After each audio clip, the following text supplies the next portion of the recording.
Welcome everyone to our second episode of Shaping the Future of Credit Unions. And today we're going to talk about what banking as a service strategy would look like, and what are the business drivers that should be taken into account, and also talk to you about the framework or of the components of the framework that have to be analyzed when putting together a strategy to implement banking as a service.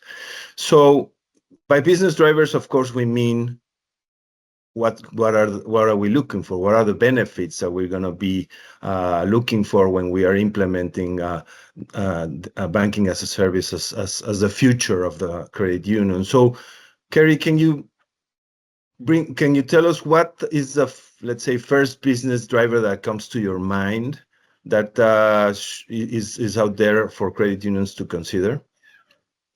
Thanks, Mauricio. I think the first thing, and probably the most fundamental for credit unions, is members.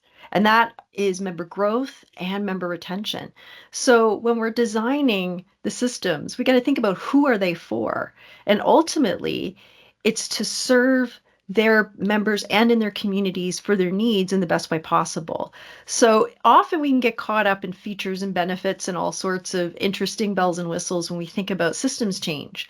But I think you really have to start. And credit unions, when they think about their community and their purpose, back straight to that member. And that might actually even make them a little more unique, maybe, than other financial institutions.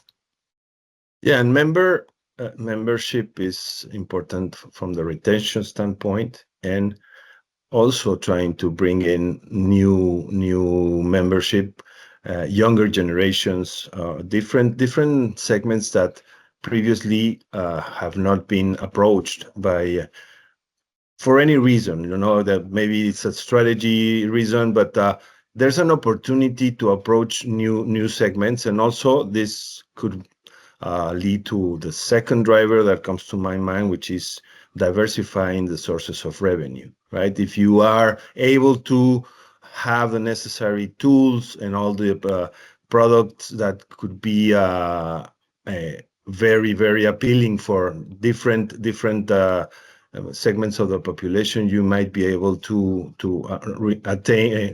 bring in newer segments to your client portfolio, to your membership portfolio.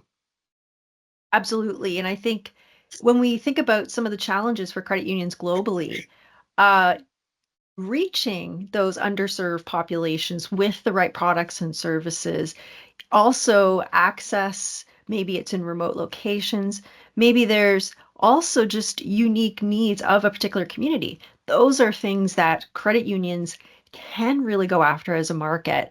But it's challenging to create them and to offer them without a really robust system in order to be able to deliver that. So that also means investment. And when we think about investing in systems, then we can think about, well, what are ways we can also diversify our revenue and come up with different models, different ways of delivery.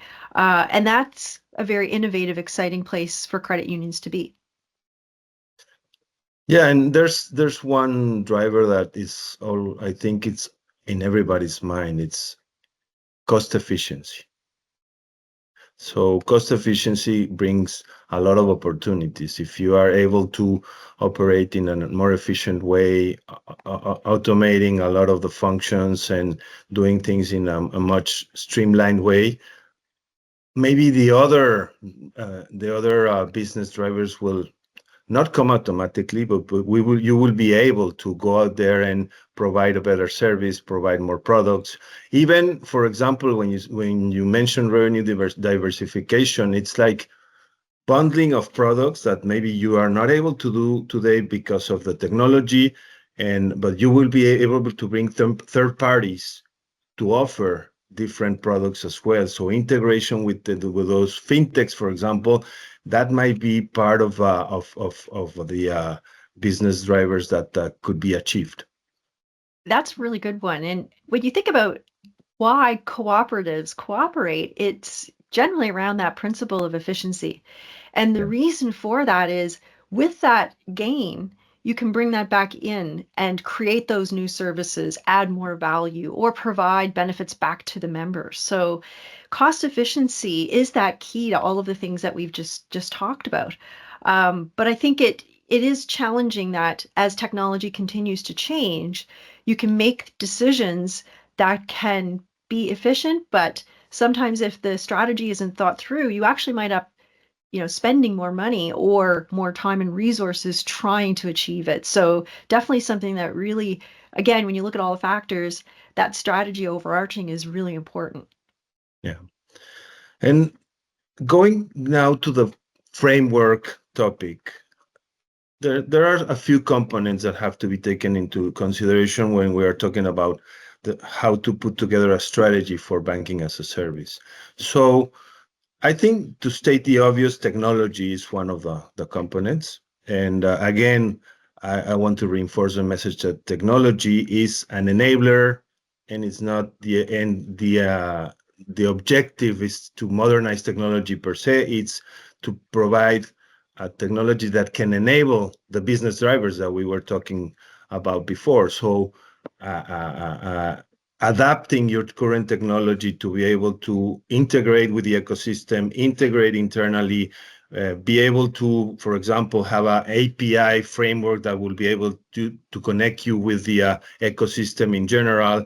Managing data through technology, of course, it's key to success in the current landscape, and of course in the future with open banking, with payments, with what's coming. So technology is a key component of the framework, and it as an enabler. Again, I'm repeating myself, but I think it's important to state this again and again.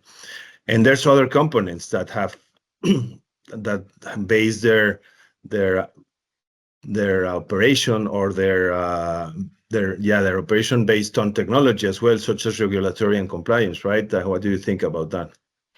Well, I do think, I mean, it's hand in hand with when you're running technology, and as especially digital technologies now are getting more complex, the cybersecurity environments around them are becoming more challenging to manage.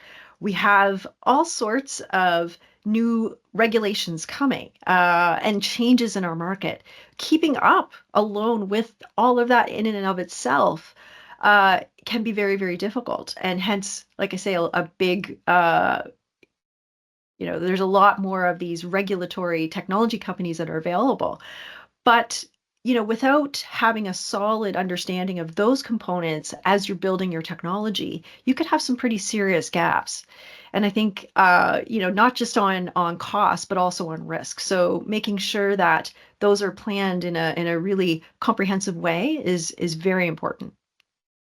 Yeah, of course. And then there's another part that sometimes I think it's overlooked, like how you operate today with the current systems that you have, with the current processes that you have, with the operating model, I would say, has to be part of the strategy, and how to revisit that, and how you can become more efficient. And having a different enabler now can provide this benefit of doing things in a much more efficient way, like going into some layers of the organization that are doing manual work that can be automated, enabling, for example, real-time data for decision-making processes that are now being done manually. So I'm thinking about examples like that has to be part of the components that have to be really well thought about when going into this kind of transformation. Absolutely. And, we think about, so we move from like regulatory and technology, and we think about business process. And I think the big piece underneath all of that is people and how Yes. we bring people through all of this change. And often they are left to last. Like we just assume, yeah, they'll take this program and change. But when you're doing a really significant amount of process change, you're changing everybody's day-to-day life. And so how that's going to disrupt all kinds of decisions, all sorts of processes. Also, what kind of skills may be needed, maybe need to be enhanced, changes in the organization to support how those processes are going to change, like you outlined. That also has to be considered. And the earlier that we do it, you have a real opportunity to build champions because people can become part of that process. And then rather than being done to, they're part of the build and part of the championship as they go forward. So that I think was the hard part that you were talking about. Yeah, yeah. I mean, sometimes I refer to the human side as the soft part, and it can be the key to success. Like a real good strategy around change management can be a key to success in this kind of processes, and it's very important to take it into account as a very very prioritized part of the framework to be implementing. So I want to thank everyone for listening to us today. As you saw today, we were more around the strategy part. In the next episodes, we'll go into the how to implement, and we'll hope you'll stay tuned. Thank you. Thank you.